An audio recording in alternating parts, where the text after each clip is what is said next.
આપણે બધાના ઘરમાં ફ્રીજ હશે અને ફ્રીજને કારણે ઘણી બધી વખત આપણા પપ્પાને એવું લાગતું હશે કે બિલ બહુ જ આવી રહ્યું છે. કદાચ તમને પણ થતું હશે કે બિલ ખૂબ જ વધારે આવી રહ્યું છે. પરંતુ 10 એવી ભૂલો છે, 10 એવી વાત છે કે જે તમારા ધ્યાનમાં હજુ સુધી આવી જ નથી, જેને જ કારણે તમારું જે વીજળીનું બિલ છે ને એ ફ્રીજને કારણે ઘણું વધારે આવે છે. પરંતુ એ 10 વાતને સમજી લેશો ને તો ચોક્કસથી તમારું જે વીજળીનું બિલ છે ને એ ઓછું થઈ જશે. ત્યારે કઈ છે 10 વાત, એ જો તમારે જાણવી ને તો ધ્યાનથી સાંભળજો. હું તમને એક વાત કહું.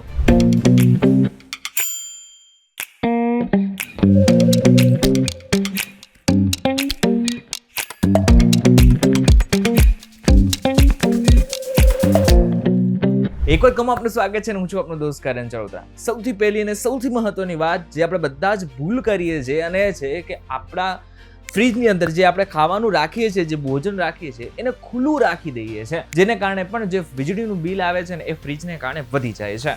એની પાછળનું કારણ સમજી લો.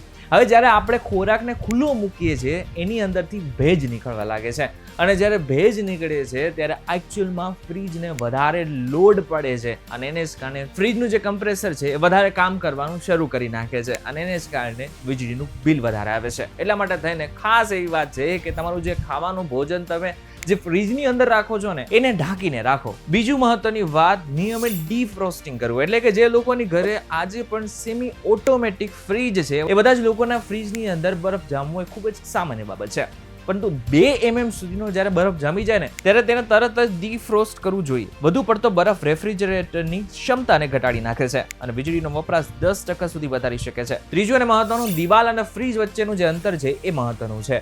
આપણા ઘરમાં લગભગ મોટા ભાગના લોકો એવું કહેતા હશે કે એકચ્યુઅલમાં દિવાલ અને ફ્રીજ વચ્ચેનું જે અંતર છે એ હોવું જરૂરી છે, ખાસું એવું હોવું જરૂરી છે. હવે ઘણા બધા લોકોને એ નથી ખબર પડતી કે શા માટે હોવું જોઈએ. એની પાછળનું કારણ એ છે કે ફ્રીજની પાછળના ભાગમાં ગરમી બહાર કાઢવા માટે કન્ડેન્સર કોઇલ હોય છે. જો હવા ઉજાસ ન મળે તો ફ્રીજ ગરમ થઈ જાય છે અને કમ્પ્રેસરને સતત ચાલુ રહેવું પડે છે. દિવાલ અને ફ્રીજ વચ્ચે ઓછામાં ઓછી 6 થી 12 ઇંચની જગ્યા હોવી જરૂરી છે. આના પછીનો જે સ્ટેપ છે એ મહત્વનું છે અને જે ફ્રીજનું તમે જે ટેમ્પરેચર સેટ કરેલું છે એ કેટલું છે. ઘણા બધા લોકો ખૂબ જ વધારે પડતું ટેમ્પરેચર સેટ કરીને રાખતા હોય છે. ફ્રીજ માટે 4 થી 5 ડિગ્રી સેલ્સિયસ અને ફ્રીઝર માટે -17 થી -14 ડિગ્રી સેલ્સિયસ સૌથી આદર્શ તાપમાન છે. આનાથી ખોરાક પણ બગડતો નથી અને તમારું જે લાઇટ બિલ છે એ પણ માપમાં આવે છે. આના પછીનો જે મુદ્દો છે સમજવા જેવો એટલા માટે છે કે આને જ કારણે ઘણી બધી વખત વીજળીનું બિલ વધારે આવતું હોય છે. ફ્રીજનો જે દરવાજો હોય છે એની અંદર તમે એક પટ્ટી જોતા હશો.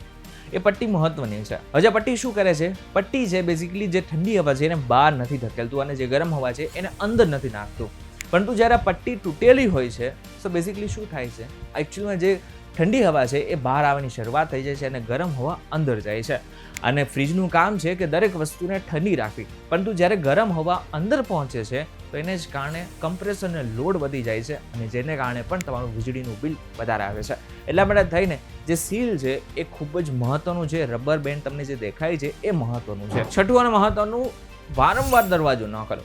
જો તમારા ઘરમાં 1 થી 2 જ વ્યક્તિ હોય અને આની સાથે નાનું પરિવાર હોય તો ચોક્કસથી આ તમારા માટે નથી. પરંતુ જે લોકો જોઈન્ટ ફેમિલીમાં રહે છે એ લોકો માટે ખાસ એ વસ્તુ સમજવાની છે કે જો તમે વારંવાર ફ્રીજને હોલ બંધ કરશો તો તાપમાન જે અંદરનું છે એ બગડી જશે અને આગળના સમયમાં એને સેટ કરવામાં ફ્રીજને વધારે પડતો લોડ લાગશે અને જેટલો લોડ વધારે લાગશે એટલું જ કમ્પ્રેસરને પણ લોડ લાગશે અને આગળના સમયમાં બિલ પણ વધારે જ આવશે. 7મું, ગરમ ખોરાકને સીધો ફ્રીજમાં ન રાખો. ઘણા બધા લોકોને ટેવ હોય છે કે સીધું ગરમ ખાવાનું બનાવી નાખ્યું તો તરત જ એને ફ્રીજમાં મૂકી દે છે. આ બહુ જ મોટી ભૂલ છે. કારણ કે એક વખત તમે ગરમ ખાવાનું ફ્રીજની અંદર મૂકો છો ત્યારબાદ જે ફ્રીજનું તાપમાન છે એ આપોઆપ ગરમ થવા લાગે છે, પછી એને ઠંડુ થતાં પણ વાર લાગે છે.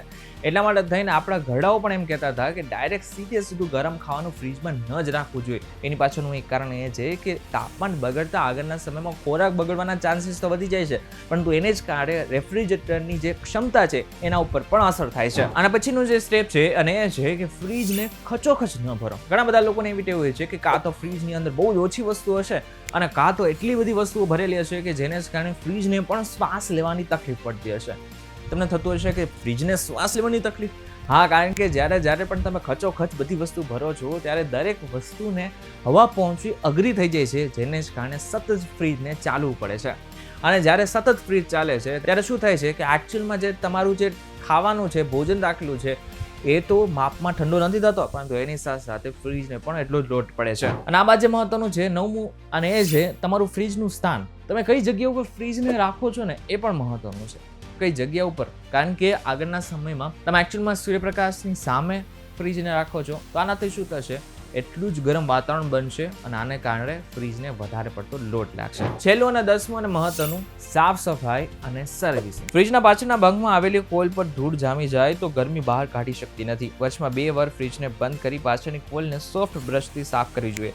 આના નાનકડી કાળજી વીજળીના બિલમાં મોટો તફાવત લાવી શકે છે. ત્યારે આજના વિડીયોમાં તમે જાણી લીધું હશે કે ફ્રીજને જો સરખી રીતે વાપરવાના 10 ટિપ્સ છે એને સમજી લો તો આગળના સમયમાં તમારું જે વીજળીનું બિલ છે એ ઓછું થઈ શકે છે. ત્યારે અમારો આ વિડીયો કેવો લાગ્યો અમને જરા કોમેન્ટ કરીને ચોક્કસથી કહેજો. વિડીયો થકી જો તમને કોઈ ઇન્ફોર્મેશન મળે તો વિડીયો લાઈક અને શેર જરૂરથી કરજો. તો આ જ ઇન્ફોર્મેટિવ વિડીયોઝ માટે વીટીવી ડિજિટલ સાથે જોડાયેલા રહેજો.